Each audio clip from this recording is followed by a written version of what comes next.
What? Yeah.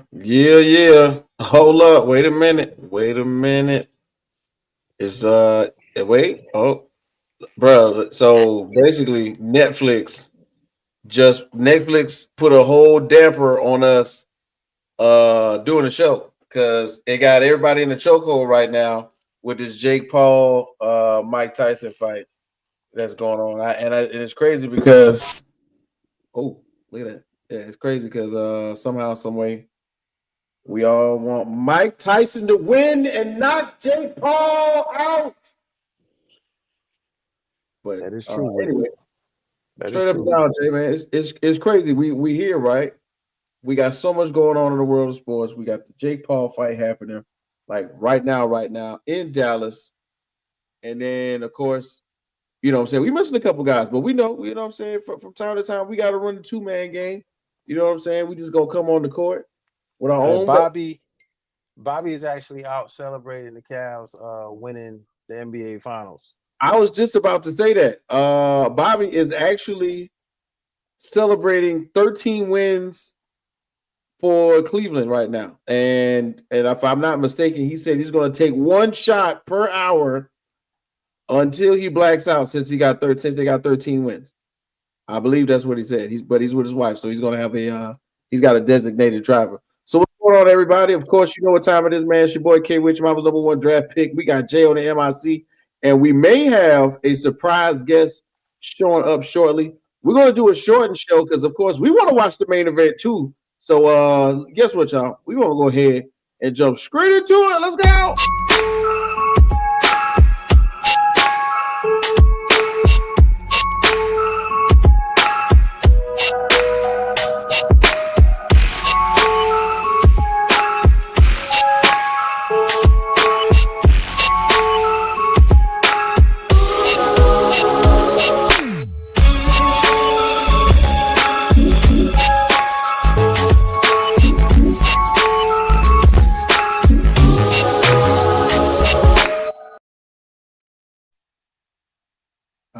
Yeah, that's right, y'all, man. It's your boy KWhit, your mama #1 draft pick.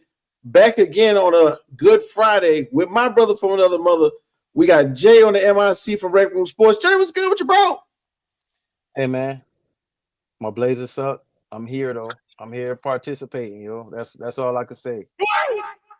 Hey, bro. Listen, speaking of Blazers, I love the background, bro. You in the locker room waiting on them to come back so you can give them a pep talk. That's what's I going on right mean, now.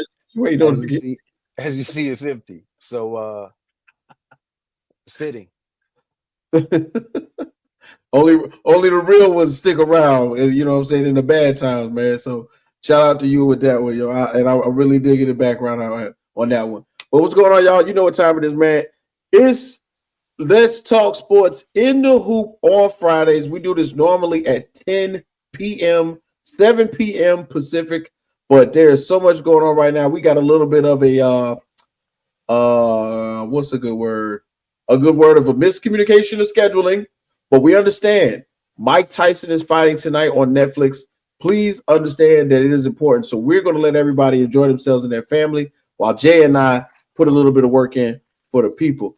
And we are missing our guy, Audible Bobby G. Bobby G, we miss you, bro. And like I was talking earlier, I believe Bobby is going to take one shot per half hour until he cannot take any. For every win, that's 13 wins. So Bobby got to take 13 shots tonight, 13 while the fight is happening. Okay. Well, I think they're on the co-main right now, if I'm not mistaken.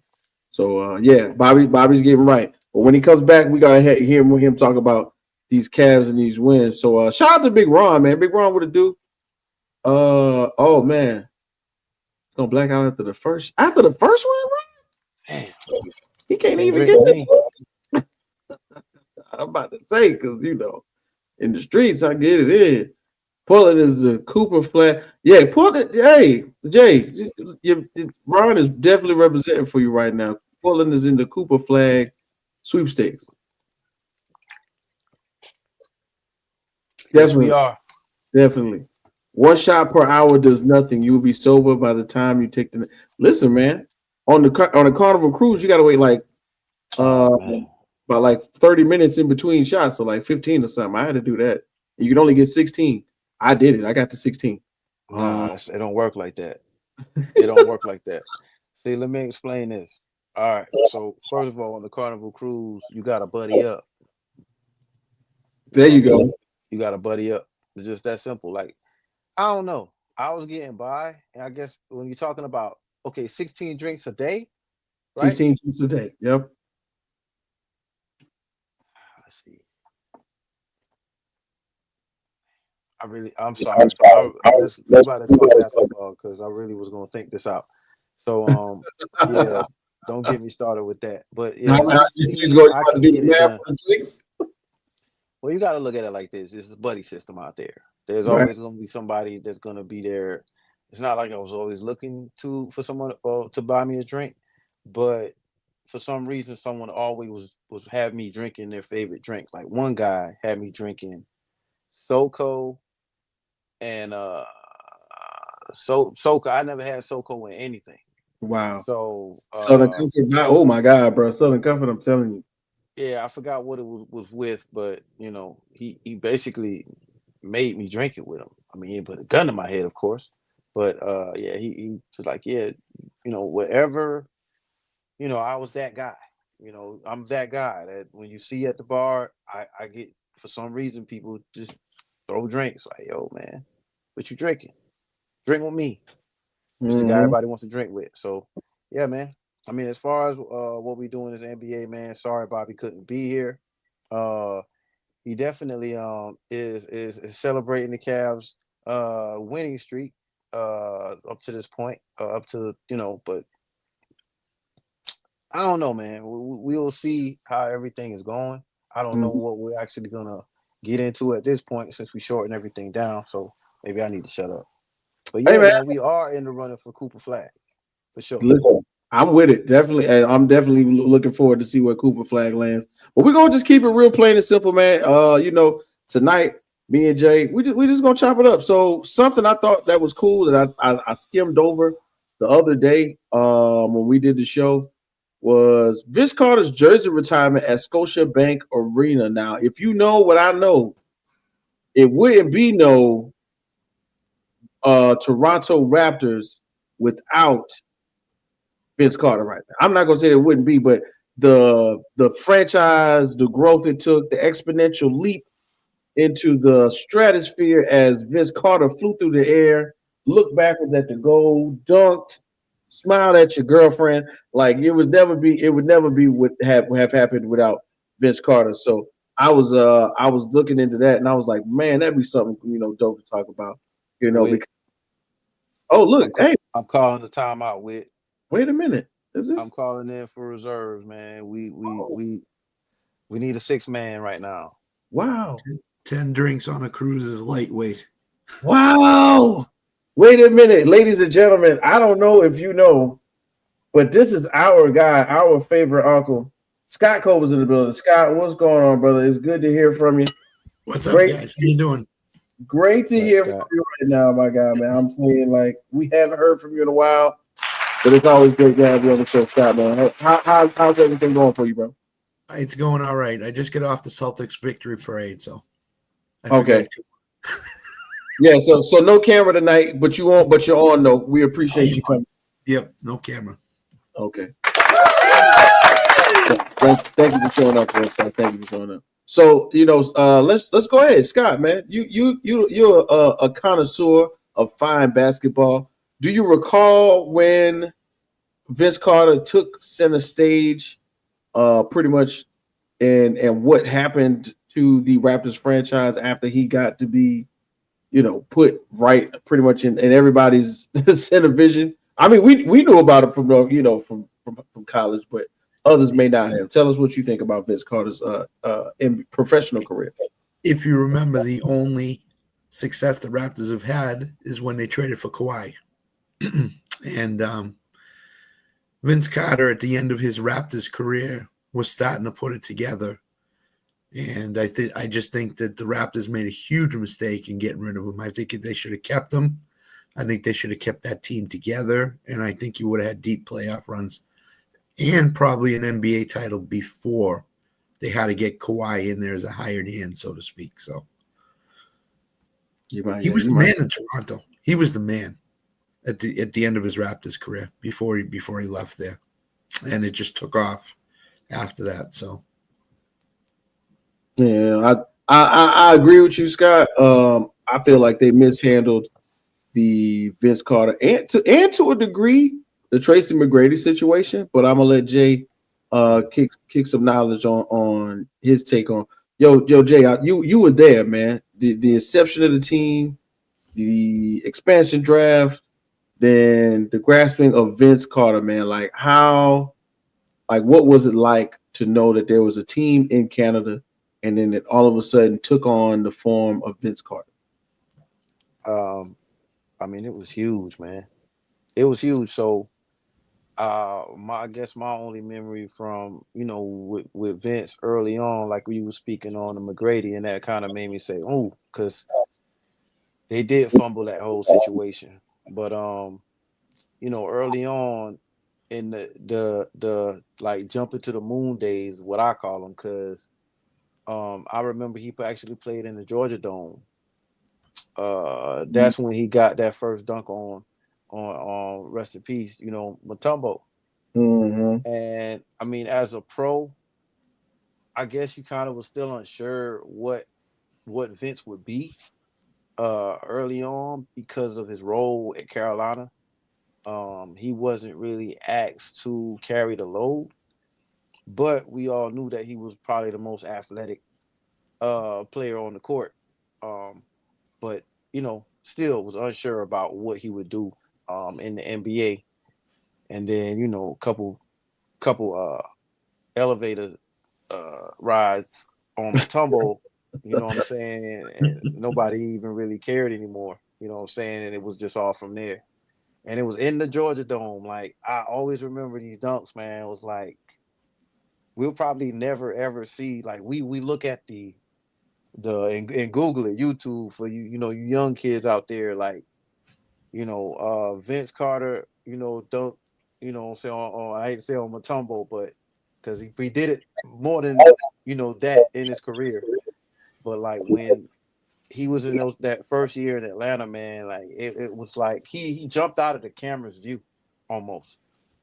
It was almost like NBA Jam what he did. yeah, So but early on it was kind of uncanny, and to see him move on into a score, that was beautiful. You know what I'm saying? And then for him to take over the way he did. But my only thing about Vince was that I always heard that if he gave that much or put that much into it, he could have been better than Kobe. I hear that from a handful of more pros, like Hall of Famers. And when you hear things like that from like, mom always used to say, if you hear it from like 5 different people, you might want to think about what you're doing. If they're saying that, you might want to, it could be you, so yeah, man, Vince, man, beautiful career, man. It was awesome, great ceremony. Did y'all see the jerseys though? Oh, fly, very fly. That was probably like one of the best, I guess, signs of like homage, to someone I've seen in a long time, man, with just something so legendary, what he did in the dunk contest, and to actually put that on a jersey to make your mascot do it and put on a jersey is awesome. That's big to me. But I think when he came out of college, I think the not so to speak, the knock on him was huge athlete, huge athletic talent, but his game wasn't to the level that all those superstars were. And he worked every off season, and his game came very quickly when he started working. So, it's just, and that's what I think in North Carolina, he was one of the best athletes to come out of there since MJ. So, I know I'm not saying he is MJ. I'm just saying his athletic talent was about as close to MJ coming out of college as you can get in the North Carolina system. So, right. I mean, and Jay, as a North Carolina historian, like, was that the Sheed, Anton Jameson, Vince Carter? No. What was that? Tell me who was on that team with Vince, man. Vince had a mix of Antoine, shoot, Vince played with. I'm gonna name a lot of names that he played with that didn't even probably pan out in the NBA. But Serge Wicker, Dante Calabria, he caught because Dante Calabria, I think, played with. I think he actually caught both of those guys because I think Calabria played like 5 or 6 years. So when it comes to Vince, it was Vince. Who was his point guard? Was it Ed Cody?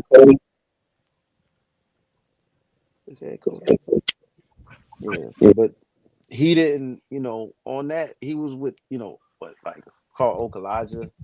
I want to say coming out. By the time he left, we got Scott doing the typing. I hear that. But it wasn't one of the best Carolina teams for sure. Sheed and Stack was paired up with each other. Like I said, Antoine. Then like I said, you catch Vince. Vince wasn't around too long, but you wouldn't have thought that Vince was gonna stay out. Now, how many years he actually played in Carolina? That's my thing. I don't think he definitely didn't play. All 4. Cooper Flag. I don't want to talk about Cooper Flag that much because he actually goes to Duke. So we'll talk about that later, man. It's kind of hard for me to just receive a Duke player and just say, hey, yeah, man, he's going. No, he has to be exceptional. Cooper Flag is amazing, but one thing about Cooper Flag that I was telling somebody today is that I never seen him play on a team full of players like really of his caliber. When he was on his high school team, or should I say his prep team, I want to say Coop came off the bench. The team was that good. Wow, that's crazy. The team was that good. I mean, of course, when he became a senior, like he was doing his thing, but we're talking about like elite talent. Elite. Yes, on that team, that was like the number 1 team in the country. But I'm talking about elite talent from, Mount Verdi was elite talent from different areas. But on a college team with players, I would say at a higher skill, from 1 to maybe 15, should I say? I just haven't seen him on a team where he did not have to take over. You understand what I'm saying? Like the teams that I've seen him in, AAU teams, hate to say this, he was kind of all they had. Him, his brother, and a bunch of okay guys. That was what made him so exceptional to me, was the fact that he actually beat a lot of great teams with the roster that he played with on his AAU team. So I'm looking at the 97-98 North Carolina team that went 34-4. Oh, wow. Antoine Jameson, Shammond Williams, Ed Coda, Brendan Haywood, Brian Bertsticker, Max Owens, Brad Frederick. So you didn't have a lot of big-time names. Exactly. But you had a team. Yeah, I was going to say it was a team, though. Yeah, they went 34-4 that year. So yeah, Shammond was a scorer back then, which was also my camp counselor. So yeah, how can I forget? But yeah, Shammond was a scorer. But just like Scott said, man, that team, it was almost to say like, man, I ain't gonna not really expecting any banners from this team. Hate to say it like that, and I want to say Bill Guthridge he was the coach. Yep. And that was not a good time. Of course, everybody's getting over the shock of not having Dean no more, right? Yep. So, of course, Bill, Bill was vital to what he did, but ultimately he didn't. And then you follow that up with the Doherty years, and then shout out to another Hall of Famer this year, Julius Peppers, who probably is my least favorite Tar Heel of all time. Your least favorite? God dang. Yeah, man. How do you feel? I'm sorry, but when we really needed him, he was in the stands, yo. Why? So I'm going to the NFL. Like, what are you doing? We need you. We needed him. We needed him seriously back at that time. So yeah, that he'll always be my least favorite Tar Heel. Dang, That says a lot though. dang. Hey Well, man, we needed him. But yeah, he didn't play on a great team, a great college team, great college players. They in the system, they made it happen. That's the best way I can put it. and this is what I'm gonna throw it to. And since you guys went to the college ranks, I'm gonna throw it to that roster. And every once in a while, everybody knows me, man. I'm the gamer from time to time. Jay gets on the sticks too. We play the game, 2K, Madden. But on 2K, the squad was different because they didn't have everybody, because everybody that doesn't want to be on 2K. But that Muggsy Bogues, Chris Childs, Keon Clark, Dale Curry on the bench. The one David, okay, yeah, Antonio Davis, I'm looking at it now. Mark Jackson, T Mac was not on there at the time. This was Tracy Murray and Charles Oakley was out there. And I was like, man, I want to play with the Mamadou and Jai. That's another one. Shout out Oh to yeah. Jai out there. We forgot all about him. And Mo Peets. Shout out to Mo Peets. You know what I'm saying? We can't forget about him. That and a very young, athletic, defensive guy, one of my favorite players. Low-key, one of my low-key favorite players of all time, the Junkyard Dog, Jerome Williams. I got to throw him out there too. That was a rough and tumble Toronto squad, and Vince Carter, pretty much practically built them from the ground, or worked with them from the ground up, and then they made some exponential changes the following year, of course, drafting his unknown cousin, Tracy McGrady and whatnot. But yeah, as like we're talking about now, with the early inception of what should be GM status for NBA team, unbeknownst to whoever, which was Glenn Grunwald at the time was over them, but they didn't know. I don't think they really knew what they had, and I think to a degree. And I was young, but I was a reader. I was one of those kids who read Sports Illustrated. My dad would get Sports Illustrated, and I learned to read by reading like Jet Magazine and Sports Illustrated. Mm-hmm. I remember how much people were talking about Anton Walker, not Anton Walker, but Anton Jameson, rather than Vince Carter. I remember that. And then at the same time, from recent podcasts, I do recall exactly what Jay said, where several professionals of that timeline went, Vince Carter was great, but he didn't have that thing, that switch that he cut on, that Kobe would cut on, that Jordan would cut on. But he gained a lot of that once he went to New Jersey. Unfortunately, I think he was like a little just a little bit upset when they made him leave, and Toronto didn't negotiate with him. But once again, it's crazy to talk about Vince Carter in this manner as someone getting his jersey retired. Honestly, I think when it came to jersey, that was more of his style. Can you imagine if he would have caught Jason Kidd early in his career and played with him actually more than he actually did? Now, can you imagine, because you think about it, we talking about veteran Vince. Imagine catching, like I said, jumping out of the Georgia Dome Vince and Jason Kidd running up the court. That would have been exciting.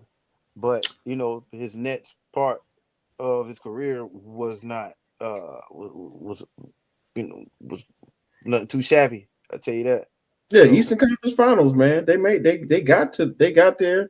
They got to the finals. I mean, like we can't really say that it was a negative experience. Because he got did they retire the Vince Carter jersey in Brooklyn? Did they do that? Right? Am I wrong? I don't know. No, I swear they did. We're gonna fact check that. But I swear the point was they was retiring the Toronto jersey. They also retired the New Jersey Nets jersey as well. So no 15s in Toronto and no 15s in Brooklyn or what was once New Jersey. As we move on, so we're going to shorten it up a little bit. We're going to skip a couple things. We want the whole team in on this one. We're so glad to have our brother Scott Cole back. Thanks, Scott, for hanging with us a little bit. You know what I'm saying? Absolutely. We're gonna keep it. We're gonna shorten it up, but we're gonna still hit the main points. So why don't we jump right here, man, fellas? I thought this was cool. Hey, Joel Embiid's debut, and Clay went home too, right? So the in-season tournament began on Tuesday, November the 12th.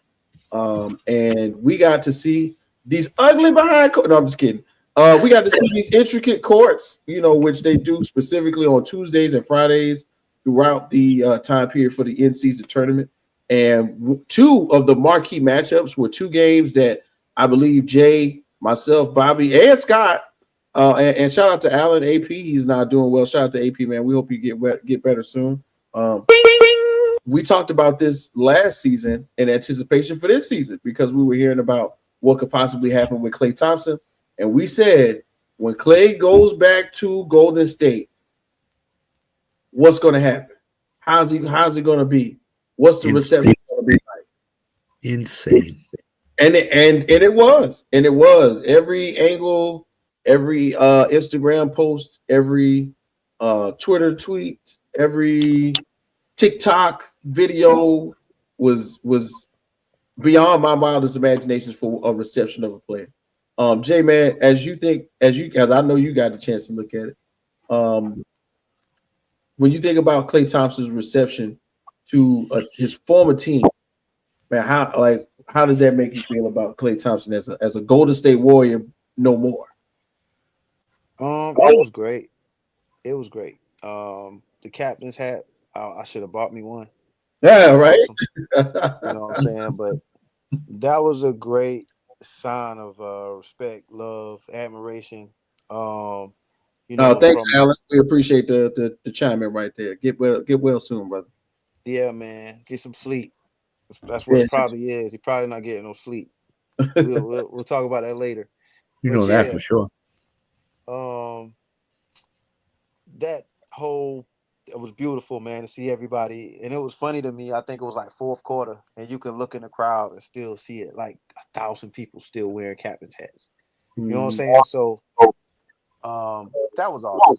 That was a great sign of like I said, admiration to someone who, helped bring in a lot of championships. Kind of weird, but probably weird to them, but at the same time not weird because it seemed like they guarded each other a lot in practice. So it wasn't like it was something new to the player as far as the competition part of everything when it came to Steph actually guarding Klay. But hey, man, it was good to see him actually come back and actually perform. That's always a good thing to see. You hate to see a player come back and, he kind of he's sitting on the bench, gets up. Yeah, right. To the crowd, sits back down. You know what I'm saying? Who was that? League of Their Own. Tom Hanks said, so you get out there, you wave your little hat, Right. So,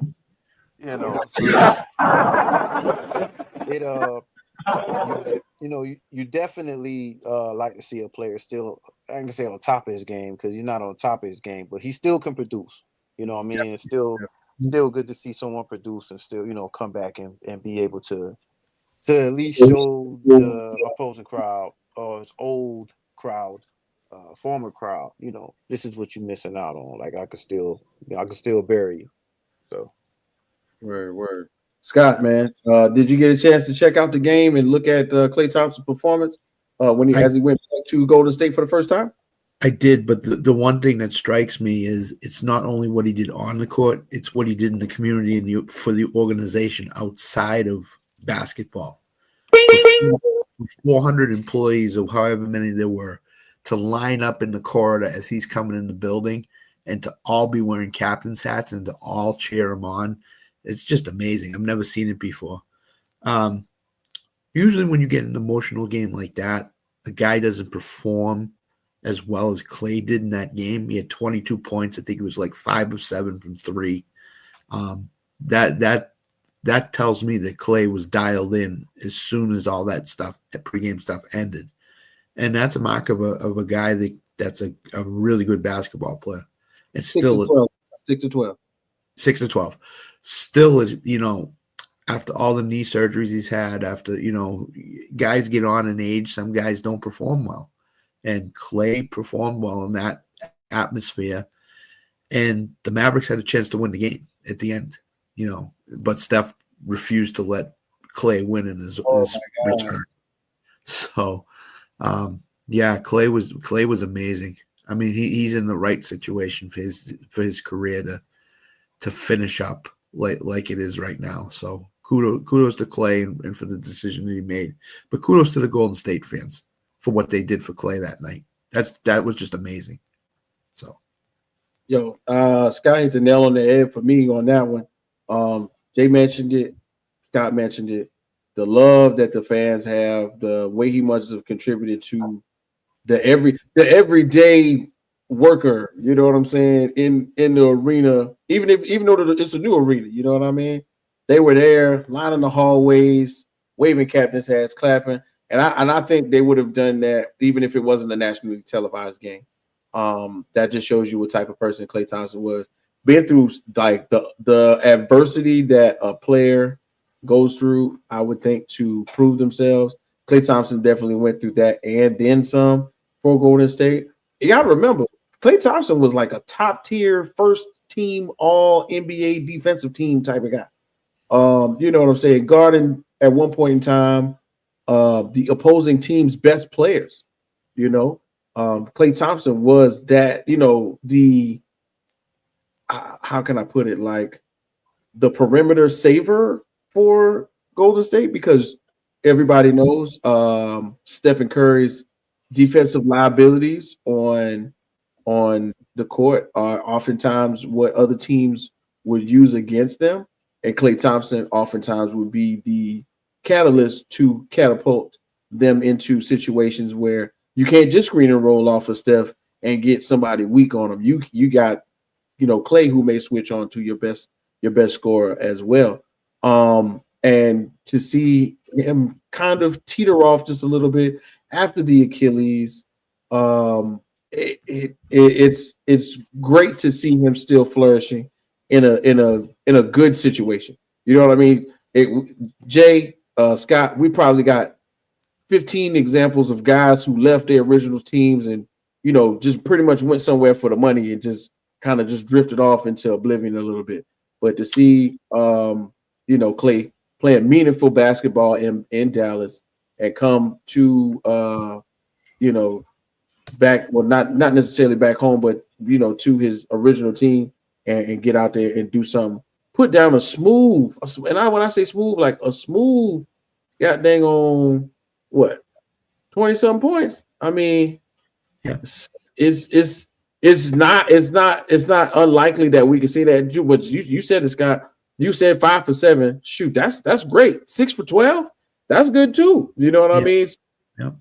It makes me think that he's in a great space to be himself, which is in my opinion. He's in a good. He didn't go somewhere and all of a sudden Klay Thompson is a run and gun. He got the ball. He's ball dominant. Whatever. Nah, he is still Klay Thompson.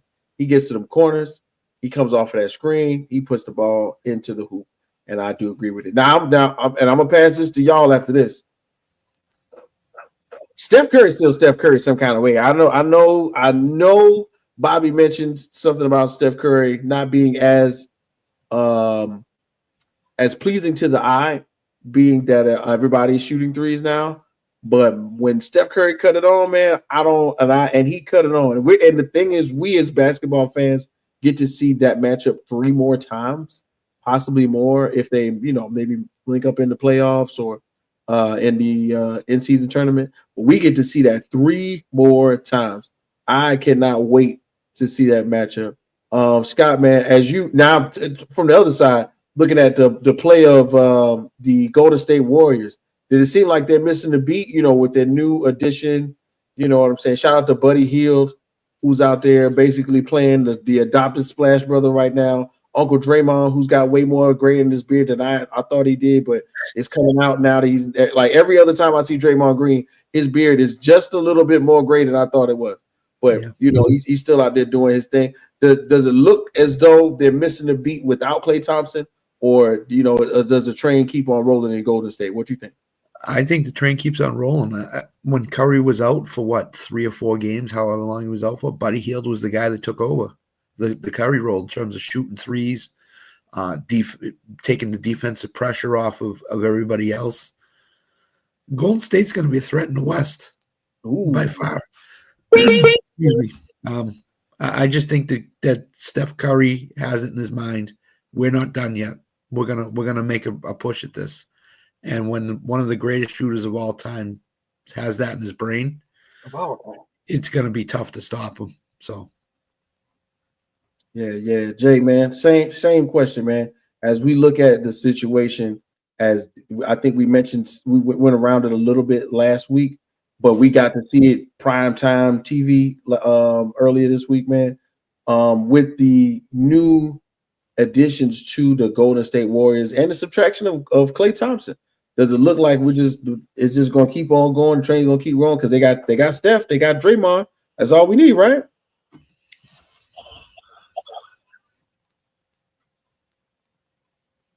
Oh, yep. There you go. No, I keep my man. I need to turn some settings off, man. Technology is a mother. All right, so unfortunately, nah, man. It's I don't think it's gonna hold up, so to say. You know, a lot depends on Steph. Buddy Hield is not going to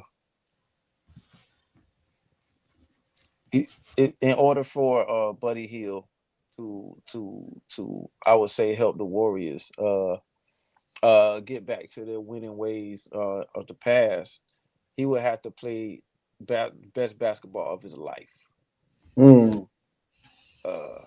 So you know, they acquired a lot of depth, probably a little bit more than they thought they would get. But you know, we'll see. Because when you look around the league, you know, you start out, you know, I hate to say it, you know, I hate to, please don't nobody shoot me. You know, last week, you know, I spoke a lot about health. It's like, you know, like, talk to me after the holidays, talk to me after Christmas, talk to me after the All-Star break. Yeah.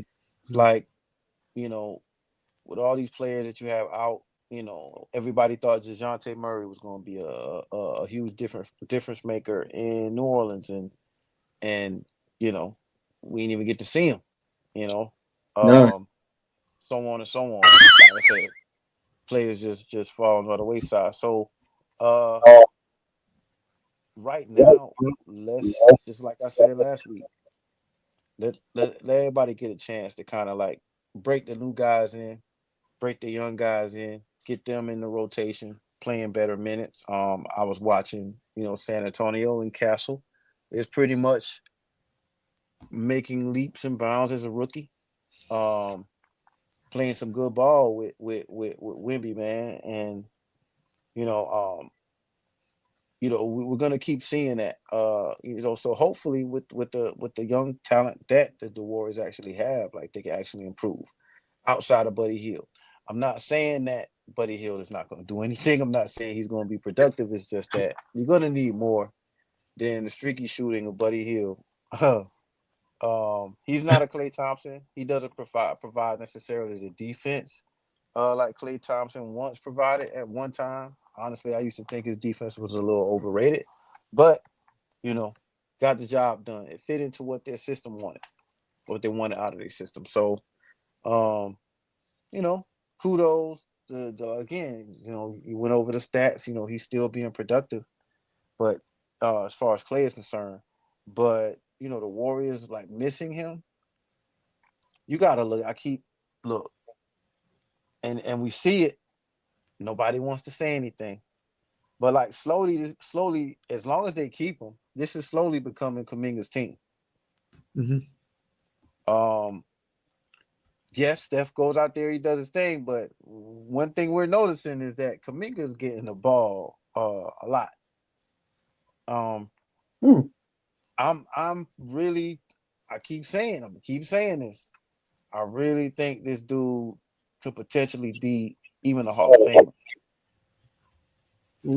I mean, he got a smooth 16, Jake. I mean, quiet as it's kept, 2 for 5 from 3.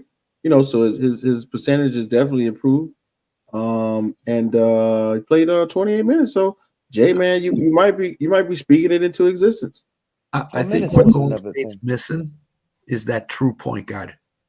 I think they need to find that true point guard, whether it be through trade or when in February when the signings come. That's what Chris Paul was there for last year. He was the true point guard to take Steph off of that and put him at the 2 position.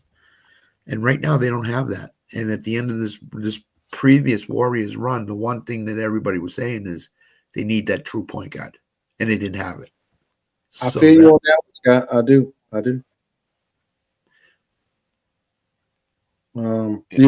Normally when I'm thinking about the point guards on Golden State, I remember how they bring in Sean Livingston. Sean Livingston would kind of give Steph the freedom to, come off the screens real crazy. It's somebody else, and I think about him all the time because he's a coach now. Ballhead cat. What's my guy name, man? He was out there. Wasn't Chauncey? Nah, not Chauncey, but he's an assistant coach now, but he was their backup point guard for a while, and he would always I think he was there for like maybe the first 1 or 2 rings. But yeah, nonetheless, Scott, you made a great point, and I do agree with you. There may be a need for them to fill still yet, but if they play big, my guy Slow-Mo like to play point guard, baby. Shout out to Slow-Mo, still in the league, still moving slower than people expect, but somehow fooling them and getting by them and driving the lane and also come off the screens and shoot threes. Because when he was in San Antonio, I was one of those guys like, man, that guy's gonna be something. I didn't know what it would have been, but I thought he was always going to be something. So moving on, so we'll keep our eye on the, of course, the Klay Thompson and Steph Curry friendship / matchup as they go forward, and we will, like I mentioned, we will see 3 more opportunities for Golden State and the Mavericks to meet up, unless there are extras in the in-season tournament and in the playoffs potentially. But let's talk about something else I thought was interesting, man. After being suspended for an extra 3 games, we got a chance to see the big man versus the big man, the big bodega versus the biggest MVP. That's right. The New York Knicks and the Philadelphia 76ers went at it in Philly on these ugly courts. And we got a chance to see the debut of Joel Embiid, man. First of all, shout out to my pops, Bertie. The Knicks actually look pretty good, man. And we talked about it last week where Joel Embiid got into it with a reporter who wrote an article questioning his integrity about his health and whether or not he was, coming back or not coming back due to, holding out. And then a lot of people had a lot to say about him announcing that he would no longer play in back-to-backs. So he's been so joy. And then he touched the guy up. He got suspended for 3 games. Adam Silver ain't playing that, man. You touch a reporter, you got to sit down. So we could have seen him a little earlier, but now we got the opportunity to see him live in prime time on one of the biggest stages in the in-season tournament. And he didn't look too bad. I mean, it could have been worse, right? Could have been worse. So Jay, when you look at the opportunity that we got to see Joel Embiid for the first time, what did you think make of it? Yo, my man, Big Ron. You should think man. That's awkward. I'm gonna be honest, man. If it wouldn't have been that reporter, it probably would have been me, man. What do you expect at this point? You expecting people to say, "Hey, Joel, how you doing? Good to see you." So how you doing, man? Coming back from injury? Like, how many How years many you years probably been hearing that? So, Yep. and I'm not saying that in a disrespectful way, like he's always hurt. It, it it's simply somebody just being observant and like, man, what the hell is going on? Like, usually, it's crazy because I look back at I was talking about last week the Bobby Bonilla, and I wish I knew this dude's name, where the locker room interaction, there's a little beef or whatever that they had, was a bit, it was publicized, it was on ESPN, everybody saw it. I wish I heard that train. I wish I heard what happened, what transpired. I wish I knew, so I could kind of like pass judgment without saying, but he's playing. Well, look, I'll tell you, Ron, look, when he scored 70 points, man, he was at like 60, 62, 63, something like that. I was yelling like, man, get him off the court, man. Yep. Like, I felt like I wish I knew his name. On a good day I know his name. But Apollo Creed's trainer, man, when he was telling Rocky to throw in the damn towel, man. Like, throw in the damn towel, like, take him out. And not only that, you got players passing him the ball, like, nah, give it to him again, give it to him again. He can break a record. No, man. What are we doing? Like, we really about to sit here and jeopardize this man's career for 70 points. Jay. Huh.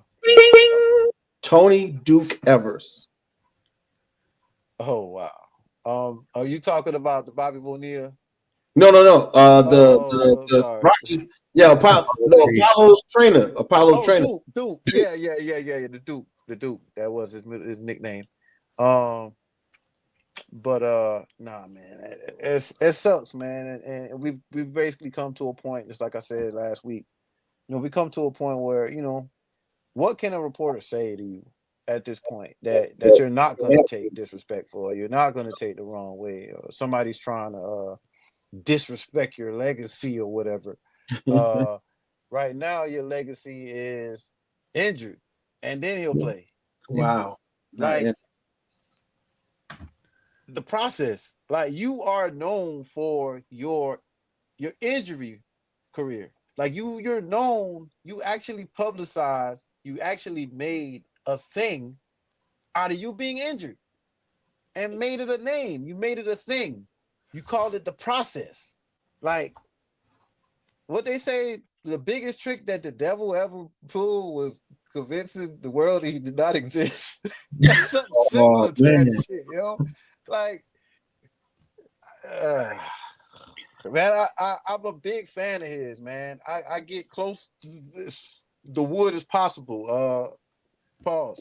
I'm talking about the hardwood, but like, to watch, this dude play, man, and I'm a big fan of his, and it sucks to see him go through that as a professional, from the personal side, when you talk about his family. And I'm not saying talked about his family, but when you have to deal with so many things and still have to deal with the public and still have to perform and still have to, it sucks. But I'm a big fan of his, man. It sucks. Yeah. Scott, your thoughts on the return of Joel Embiid to Philly? So they put everything they could into making him the MVP, and they did. Cost him his health. Then this offseason, he goes to France, plays in the Olympics with the bad knees. He comes back. The organization mishandles it completely in the preseason and the beginning of the season. Not on the injury report, playing around with that. The NBA gets a hold of that. He gets into a beef with the reporter. He finally plays. Now he's not playing back-to-backs. And in the NBA, when you get later in the season, what do you see in the schedule? Back-to-backs. Back-to-backs. And they're 2-8 right now. and they need every win they can get, because the further they fall out of this race, the more likely it's the Sixers to say, we're shutting him down. He's just not healthy to play. What And else to do?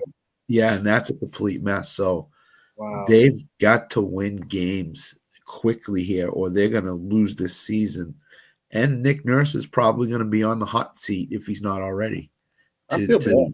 Yeah, I feel bad for him. The organization put him in a bad spot in terms of what was going on with Embiid, and all he could say to the press is, we'll see. We'll see if he comes back. We'll see what he does.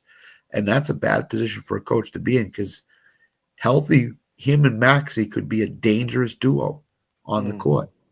And right now, Embiid just is not healthy to play more than, 30 minutes a game, 32? And that's a problem. That's a problem. Paul George is not the picture of health either.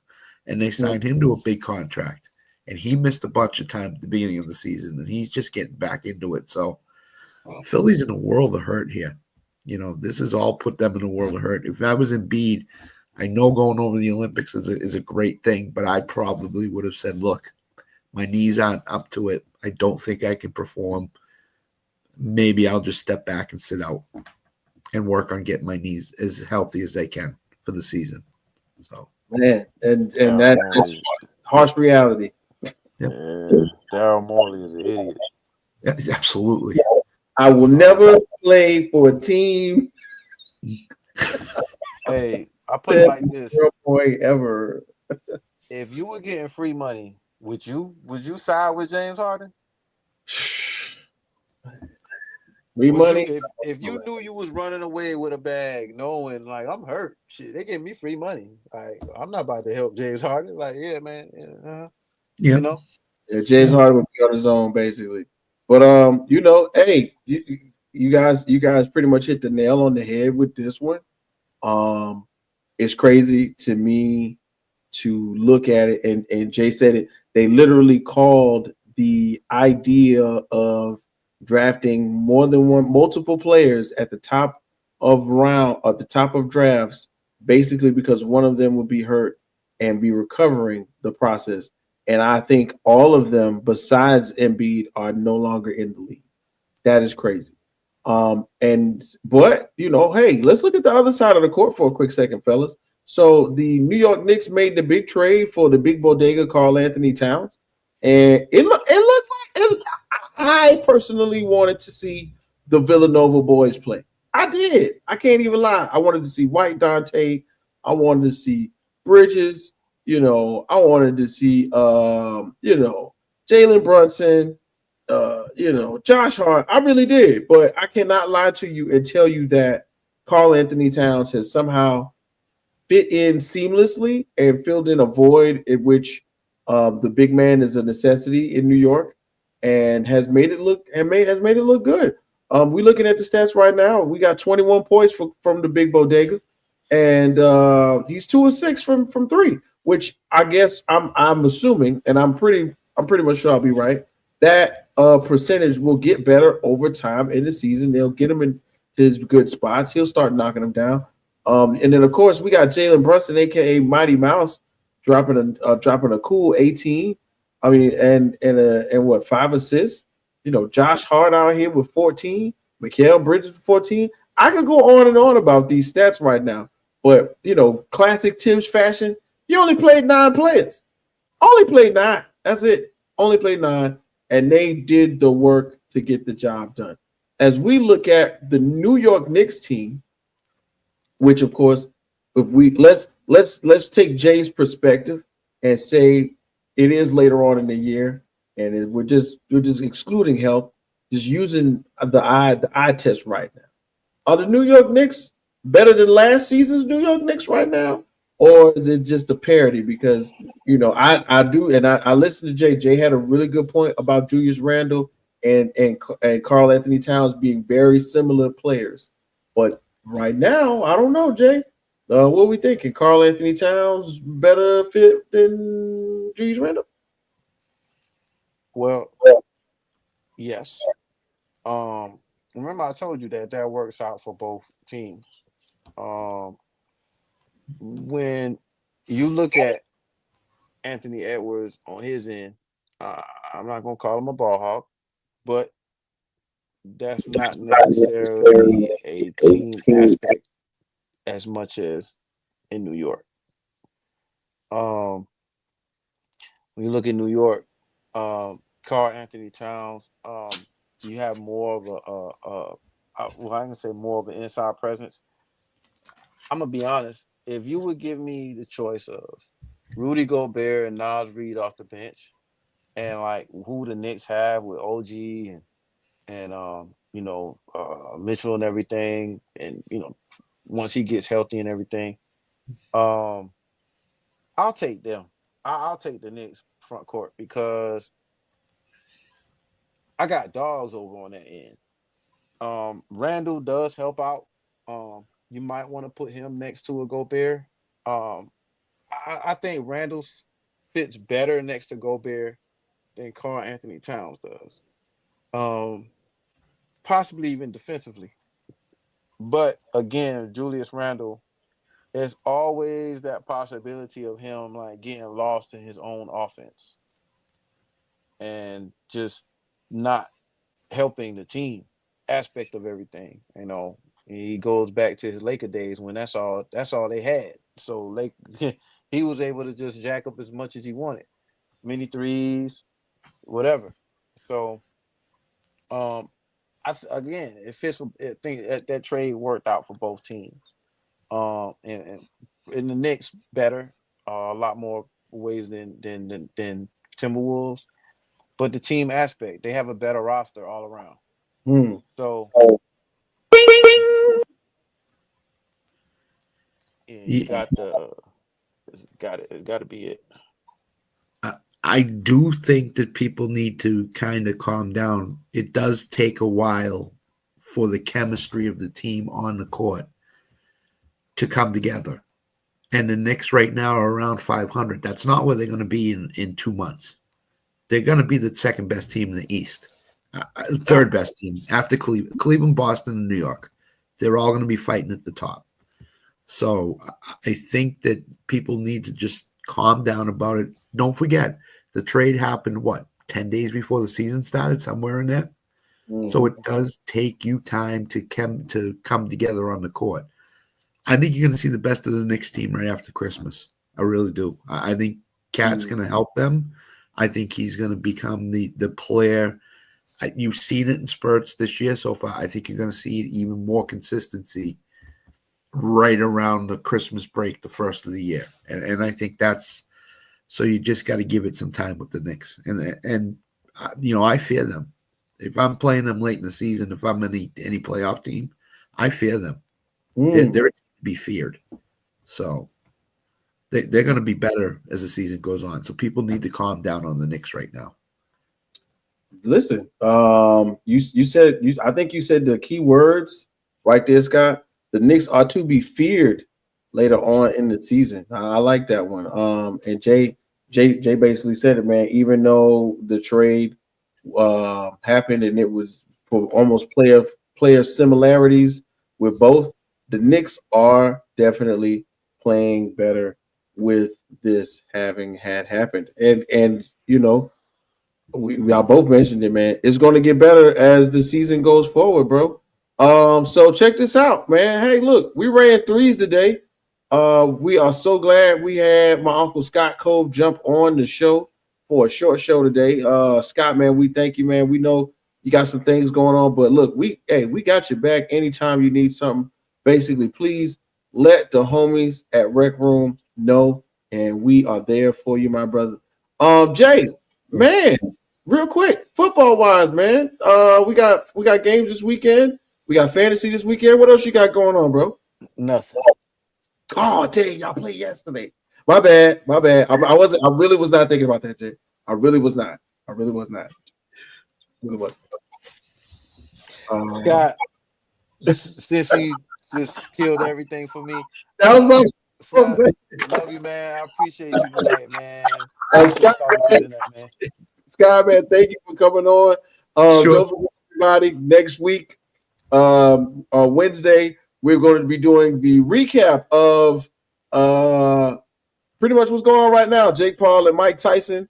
And then also on Saturday, we got Stipe Miocic going against John Jones in UFC. Jones. Make sure you check that out. Head Kicks and Haymakers with me and my boy Bodkins. We will be talking about that. And we'll probably have a full roster next week with Allen Peralez, who apparently is sick, and my boy Bobby, who is out there celebrating the Cavs' 13 wins. We will be back next Friday, 10 p.m., 7 Pacific.